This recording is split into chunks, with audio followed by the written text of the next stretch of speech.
ng tao ang lulungkot, yung kalungkutan sinusulit. Pag naglalaro sila ng tag of war, nasa liig yung lubid. Tangina nyo, mga squatter! Yung bahay nyo ang dudumi! Di lang kayo makapagbigti ng maayos kasi wala kayong kisame. Matutupad pa rin yung gusto nyo, pakihanda na yung kape dahil suicide pa rin ngayon kasi kalaban nyo kami! Naalala ko tuloy sinabi ni Luni. Sabi dito, hindi daw makapagbigti kasi walang kisame.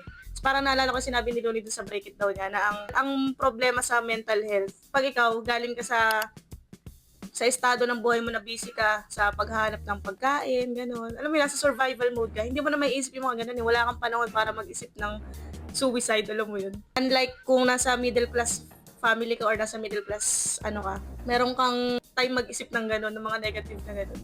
So, medyo alam mo yun, may laman yung sinabi niya na hindi ka lang makapagbigti kasi wala kayong kisame. Yung iisipin mo mabuti. Tuloy natin. Nasa liig yung lubid.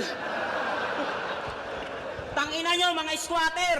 Yung bahay nyo ang dudumi! Di lang kayo makapagbigti ng maayos kasi wala kayong kisame.